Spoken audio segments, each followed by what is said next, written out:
걸음 더 친절하게 김소연의 백브리핑 시작합니다. 첫째 브리핑, 전통 한식 마라탕입니다.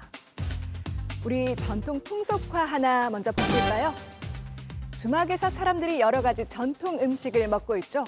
왼쪽엔 뻘건 마라탕에 새우를 넣는 손길이 분주하고 그 옆으론 딤섬을 정성스럽게 빚는 모습도 보입니다. 옆엔 이런 글 쓰여 있네요. 예로부터 우리 조상들은 화과와 딤섬, 마라탕을 즐겨 먹었다. 네, 마라탕이 전통 한식일 리가 없죠. 이 그림 한 패션 업체가 오늘 4월 1일 만우절을 맞아 홈페이지에 올린 겁니다. 김치나 저희 삼계탕, 한복등 다 지금 중국의 것이라고 우기고 있는 상황이잖아요. 이제 거짓말을 할 수 있는 이제 만우절을 통해서 중국이 자신들의 현재 모습을 좀 직접 마주해봤으면. 네, 역사 왜곡을 일삼는 중국을 향해 얼마나 황당한 기분인지 느껴보라며 정성스레 그림까지 그려 뼈 있는 거짓말 한번 제대로 날린 겁니다. 이 업체 지난 3일절엔 뉴욕 타임스퀘어에 한복 광고하기도 했는데 메시지 일관되죠. 자, 이번엔 반가운 소식이 있는 가수 강원래 씨의 소셜미디어로 가볼까요? 코로나 타격으로 지난달 문을 닫았던 강씨의 이태원 주점이 다시 문을 연다 이런 소식 전했습니다. 구청에서 밀린 임대료 다 내주기로 했다는 겁니다. 네, 그런데 그 밑에 보니 만우절이란 해시태그 달려있죠. 끝이 보이지 않는 코로나 불황에 소상공인들의 눈물과 바람 섞어 날린 우픈 거짓말이었던 겁니다. 속이 답답하고 지금 이 빈 가게만 봐도 마음이 메어져요. 뭔가 우리가 믿고 일할 수 있는 그런 게 있어야 되는데 그렇지 못하는 게 참 안타깝습니다. 네, 이렇게 의미 있는 거짓말이 있는가 하면 그냥 재미삼아 홍보삼아 했던 거짓말이 논란을 키운 경우도 있습니다. 폭스바겐 미국 지사가 브랜드를 볼츠바겐으로 바꾼다 이런 발표를 했습니다.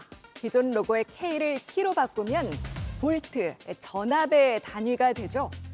새 전기차를 홍보하기 위한 만우절 마케팅이었는데 문제는 이게 거짓이라고 밝히기 전에 주가가 치솟았다는 겁니다.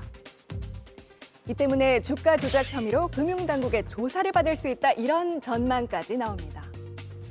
세상 모든 일이 그렇듯 만우절 거짓말도 이 선을 지키는 게 참 어렵네요. 다음 브리핑 도와준다지만입니다. 엿새 남은 보궐선거 유세전이 뜨겁죠. 민주당 박영선 후보는 오늘 양천구 목동을 찾아 청년들의 부담을 덜어주겠다 이런 약속했습니다. 생활비 증가 등 삼중고를 겪고 있는 청년 세대에게 조금이나마 희망을 드리는 게 유세에 앞서 한 학생이 생애 첫 투표자란 전용기 의원의 소개를 받고 연단에 올랐습니다. 그런데 전 의원 얼마 되지 않아 이 학생의 연설 중단시켰는데 왜였을까요? 제가 생애 첫 투표라고 소개를 받았는데 사실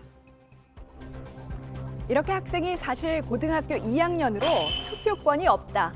그렇지만 박 후보를 지지하기 위해 나왔다. 이렇게 밝혔기 때문입니다. 선거법에 따라 투표권이 없으면 선거운동 할 수 없거든요. 민주당은 인터넷을 통해 모집했는데 실무자가 확인을 못했다. 이렇게 해명했습니다. 도와준다고 나선 마음이야 이해하지만 캠프로선 선거법 위반이 될까 가슴을 쓸어내린 순간이었네요. 자, 이번엔 야권으로 가볼까요? 야권에선 나 홀로 선거운동에 열심인 사람이 있습니다. 노량진 수산시장을 찾아 상인의 하소연을 듣고 고시촌에서 취업 준비생들과 컵밥도 먹습니다. 누군지 알아보시겠나요? 바로 국민의힘의 전신 미래통합당의 황교안 전 대표입니다. 최근 책까지 내며 정계복귀 선언한 뒤 이번엔 제가 여기 지원합니다. 이런 글 올려가며 혼자서 열심히 도움의 손길을 보태고 있었던 겁니다. 그런데 국민의힘과 오세훈 후보 중도층으로의 새 확장이 절실할 때죠. 그래서일까요? 황 전 대표와 사이는 좋다고 밝히는 캠프 공동 유세 계획은 아직 없는 듯합니다.